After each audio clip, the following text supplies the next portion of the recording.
y déjeme comentar que vamos de inmediato en este miércoles con el doctor Lorenzo Meyer. Usted lo conoce, escritor, analista político, profesor emérito del Colegio de México y miembro emérito del Sistema Nacional de Investigadores. Lorenzo, buenas tardes. Buenas tardes, Julio. Fíjate que no te estoy oyendo bien en este momento. Te oigo muy cortado. ¿Tú me escuchas bien? Yo te escucho bien, y quería preguntarte sobre el EZLN y su viaje a México. Si quieres, avanza y voy viendo lo de mi micrófono. Bueno, ese viaje, ¿te recuerdas del anterior que produjo una enorme discusión y había una fuerza que se oponía a la presencia del EZLN en el país, pero finalmente se logró y creo que tuvieron un recibimiento bastante positivo en las visitas que finalmente hicieron. Así que este sería el segundo. Es un poco para recordar que el EZ no está muerto, que desde luego está reducido, está encapsulado, pero las ideas que brotan de ese encapsulamiento, esas no se pueden encarcelar o ponerles muros, y me parece muy bien que hayan decidido salir del confinamiento en el que están ahora y presentar sus propuestas al amplio y ancho mundo de México.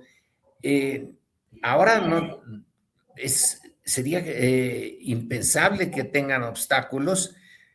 En la vez anterior salieron y sí hubo problemas. Esperemos que en esta ocasión no, y que haya un diálogo con la 4T y con quien sea.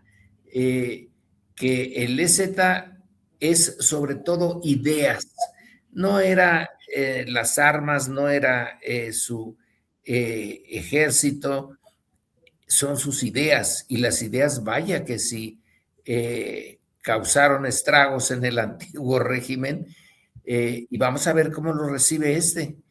Me parece una idea magnífica que salgan de su encapsulamiento y recorran el país. Ojalá se dé el intercambio de proyectos, de ideas.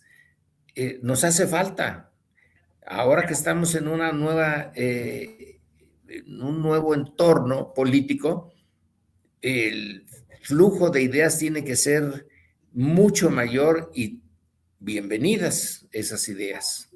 Lorenzo, con frecuencia se habla de la disputa o la distancia entre la izquierda social y la izquierda electoral, la izquierda llegada al poder y convertida en gobierno, y la izquierda que sigue luchando por causas sociales, derechos humanos, ambientales. ¿Qué opinas de esa lucha o distancia, si es que crees que existe, y cómo analizarla? No, sí existe, claro que existe, pero es casi inevitable, Julio, una, digamos, una izquierda que tiene la responsabilidad del gobierno. Vaya que sí es complicado, tiene que ser efectiva y tiene que lidiar contra corrientes opuestas, hacerle frente a los obstáculos cotidianos.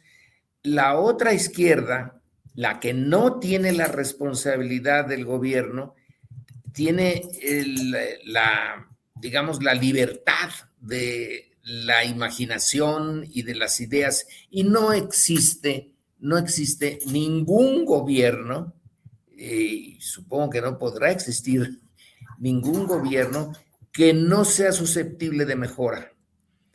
Entonces, desde fuera está, digamos, la garrocha, la puya para que avance la que sí está en el gobierno y que tiene que ser pragmática. La otra no tiene por qué ser particularmente pragmática, tiene que lanzar el reto. Y creo que de esta confluencia y de este choque, que puede ser, sí, un gran choque,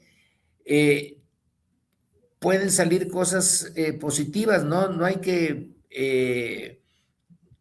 alarmarse por la existencia de esas dos izquierdas. Son dos papeles distintos.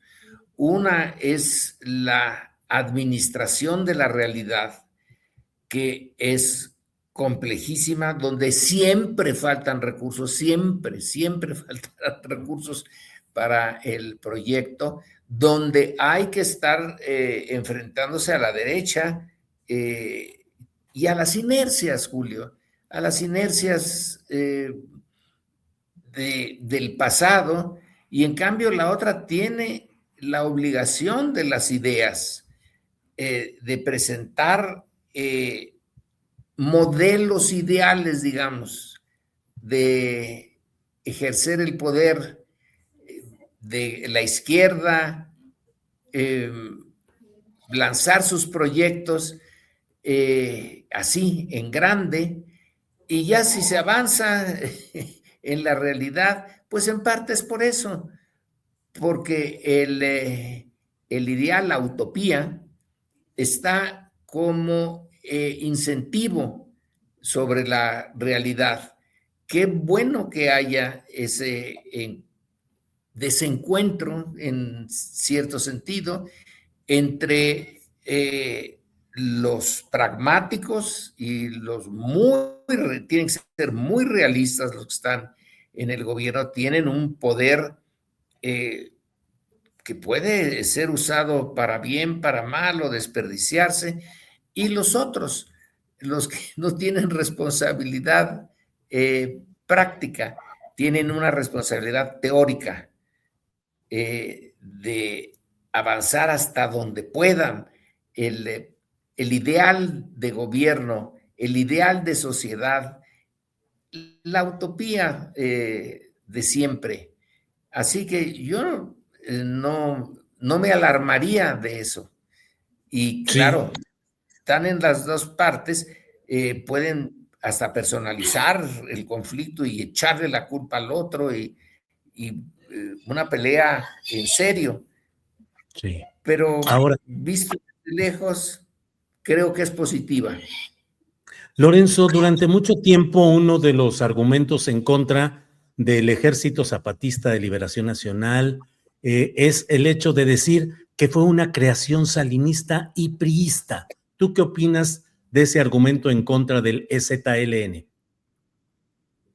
Fíjate que aquí se cortó otra vez la comunicación, que el ejército, el EZLN fue una creación salinista. Y priista, sí. Te Esa pregunto es tu opinión. la acusación. Esa es la acusación constante en las redes. Bueno, pues hay que ver que sí tienen una de dos, o mala fe, porque todo lo que está conectado con Salinas ya está contaminado, y entonces hacer la acusación, bueno, quiere decir que no tienen mayores instrumentos.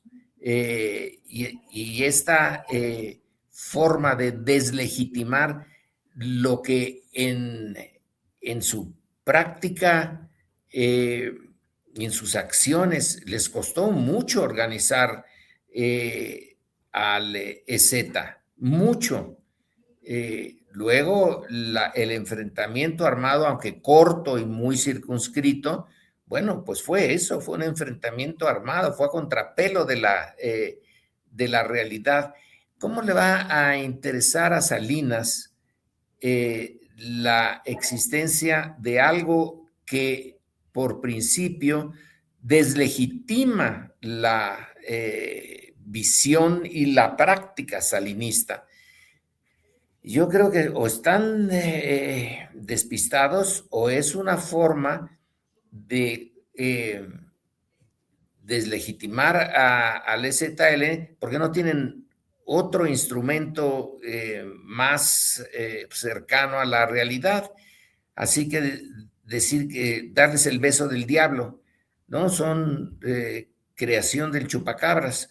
Bueno, pues hay que recibirlo con esa, digamos, esa dosis, ese granote de sal, de que mientras no se demuestre que con una muestra real, no una suposición, pues no es más que una forma de deslegitimar que no creo que llegue muy lejos. Lorenzo, ¿cuál es la aportación, el significado de la lucha de ese zapatismo chiapaneco? Ay, caramba, Julio, fíjate que está No me escucha. llegándome el sonido muy cortado. ¿El significado de qué? Del EZLN en su lucha en México. ¿Qué significa? ¿Qué ha aportado el EZLN? ¿Qué significa? Ah, bueno, ¿Y qué ha aportado? desde luego que frente al Gran México es solamente uno de los actores que eligió una forma de lucha bien original, muy interesante y que tuvo el efecto inicial fue realmente estupendo para la cantidad de elementos de poder reales que tenía el EZ, la cantidad de personas, el armamento del EZ, que era una colección a veces de piezas de museo, el efecto fue realmente importante. Cimbró al gobierno salinista, cimbró el proyecto neoliberal, no lo mató, pero le encajó ahí un golpe del que ya no se repuso. Eh, el, la definición y la forma como lo presenta a la sociedad mexicana, al neoliberalismo, al salinismo, al gobierno de Salinas, que de por sí tenía los problemas de legitimidad desde el principio por una elección que, bueno, pocos se la creyeron, la presencia de esta especie de conciencia, es el grillito que está en el hombro del sistema y le está diciendo que las cosas que está haciendo no son precisamente aceptables para la sociedad en su conjunto y le propone un proyecto distinto. Su ejército, pues sí, es simbólico, pero el ataque a la legitimidad del gobierno, de todo ese conjunto de intereses que llamamos la posrevolución mexicana y sobre todo el neoliberalismo, bueno, pues fue desproporcionado a sus elementos de poder real, pero también digamos que la realidad del salinismo y del gobierno, las partes negras de ese ejercicio del poder desde la presidencia, se hicieron más evidentes y la confrontación, quien salió perdiendo fue Salinas, el gobierno, el proyecto. El EZ se quedó marginado, pero no se le respondió en la esencia de su acusación, de su interrogatorio al gobierno. ¿De qué vamos a pedir perdón? ¿Te acuerdas del documento? Sí, claro, De su claro. comandante, es un documento magnífico y nunca se lo respondieron, nunca. Hubo una respuesta a la altura del interrogante ético que presentó el EZ y desinfló, no solamente en ese momento, sino lo desinfló hacia el futuro también el proyecto del neoliberalismo. Bien, Lorenzo, a estas alturas el EZLN toma la bandera de las familiares de desaparecidos. ¿Qué opinas de este tema? Bueno, vaya que sí es un punto en donde no se ha dado la respuesta. En particular el de los de Ayotzinapa, Julio, pero los desaparecidos son una, un montón Claro. de cada uno. Hay algunos desaparecidos, supongo yo, que es falta de información, que no los desapareció el régimen, que no fueron víctimas de la represión del Estado mexicano en esa estructura neoliberal, pero otros no hay la menor duda. Y centrándonos en los 43 de Ayotzinapa, es impresionante que la 4T, teniendo ya el gobierno en sus manos, habiéndolo refrendado su legitimidad en las elecciones pasadas del 2024, no haya podido dar respuesta a qué diablos pasó exactamente en ese septiembre de negro de Peña Nieto allá en Iguala. Entonces, el tema de los desaparecidos es un tema que heredó la 4T. Ok, no es un problema. Se lo entregaron ya hecho. Sí. Lorenzo, ¿me escuchas bien? Bueno, bueno, bueno. Bueno, bueno, bueno. Pega en, ¿Me escuchas, Lorenzo? ahorita sí ya. Sí. Bien. Lorenzo, ¿qué significa la autonomía, el territorio en el cual hay pues una autonomía del movimiento zapatista? ¿Qué implica, qué implicaciones podría tener para otras zonas o regiones con mayoría indígena en el país? Es, es muy buena pregunta, porque en principio no debería de tener esa autonomía, pero se la arrancó al régimen. El Estado mexicano tiene el derecho y la obligación de controlar todo el territorio que corresponde a México, pero en realidad sí hay territorios autónomos. Unos son los del narcotráfico, por ejemplo, de los carteles, son los territorios autónomos nefastos, son uno de nuestros gravísimos problemas. Y otro, ese pequeño territorio, esa pequeña autonomía que está basado en el reclamo moral, en el reclamo ético. Unos son los que sí, que en Michoacán,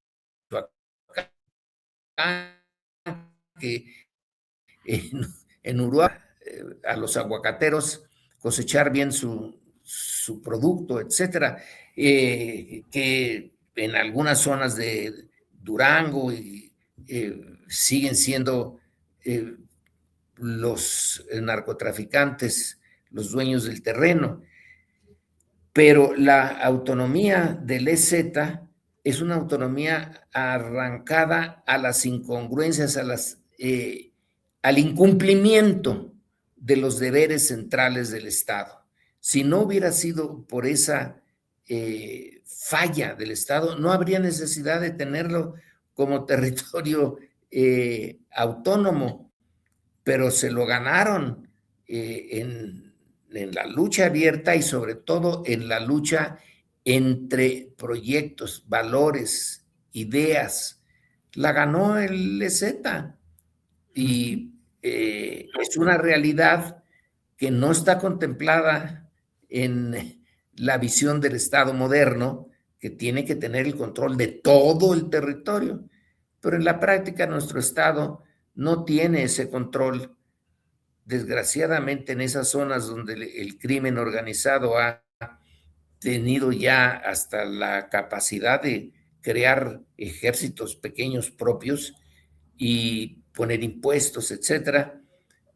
Y el EZ es, digamos, un territorio que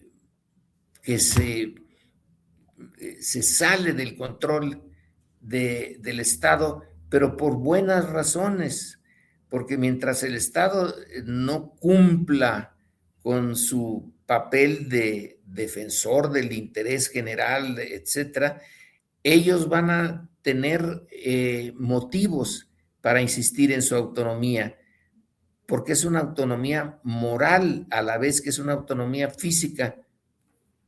Bien, Lorenzo, pues gracias por esta oportunidad de platicar. Voy cerrando preguntándote si consideras que este viaje del EZLN a la Ciudad de México en diciembre implica un reto y una confrontación y un evidenciar las insuficiencias del proceso 4T. Sí, claro que es un reto, porque el EZ se puede proponer modelos ideales, hacer referencia a fallas en la política real. Eso lo tiene cualquier gobierno y en cualquier parte del mundo y de las épocas.